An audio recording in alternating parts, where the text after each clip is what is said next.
Ishak tidak diizinkan Tuhan untuk pergi ke Mesir.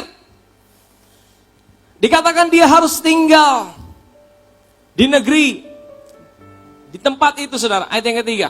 Nah, saudara tahu kenapa? Kenapa dia tidak diizinkan ke Mesir? Saudara, mari kita buka Ulangan pasal yang ke-11. Negeri kemana engkau akan masuk mendudukinya, tanah perjanjian itu, bukanlah negeri seperti tanah Mesir. Dari mana engkau keluar, yang setelah ditabur dengan benih, harus kau airi dengan jerih payah, seakan-akan apa?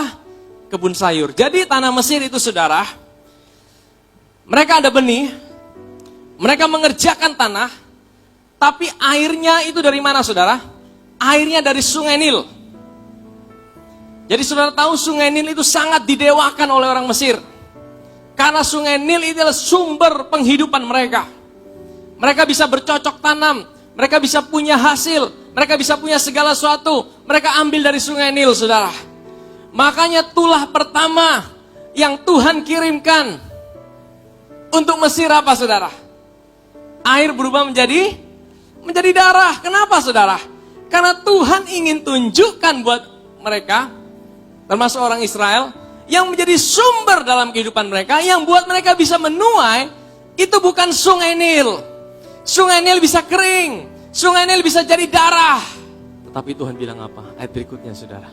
Tetapi negeri kemana kamu pergi untuk mendudukinya, ialah negeri yang bergunung-gunung, berlembah-lembah, yang mendapat air dari mana? Yang mendapat air sebanyak hujan yang turun dari langit. Maksudnya apa, saudara?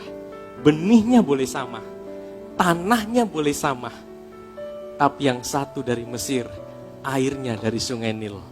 Airnya bisa mereka lihat, airnya bisa mereka usahakan, airnya mereka bisa buat pengairan.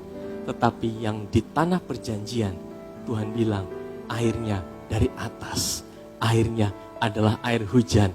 Artinya apa, saudara? Engkau tidak bisa andalkan Sungai Nil untuk membuat engkau menuai di dalam area kehidupan. Engkau harus melihat ke atas, karena Tuhan mau engkau jangan lihat apa yang ada di depanmu, apa yang ada di sampingmu, apa yang ada di kiri kananmu. Karena apa yang ada di sekitar kita seringkali mendatangkan ketakutan.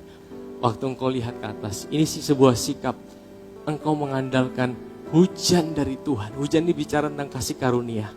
Hujan ini bicara tentang kasih setia Tuhan.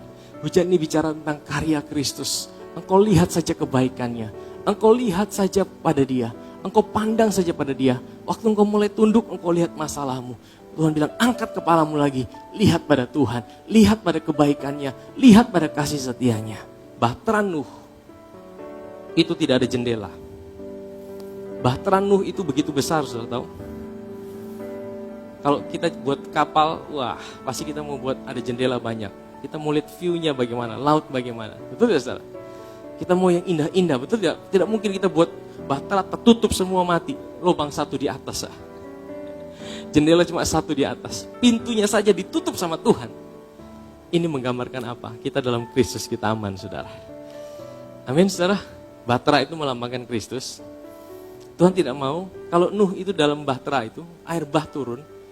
Kalau ada jendela banyak, dia kaget-kaget, saudara. Aduh, ini air begini besar. Aduh, ini ketemu gunung. Aduh, ini ketemu masalah. Dia pasti stres, saudara. Tapi kalau semua ditutup, dia mau lihat apa? Dia lihat ke atas saja. Di atas itu adalah dia lihat Tuhan yang setia, yang tidak pernah tinggalkan dia.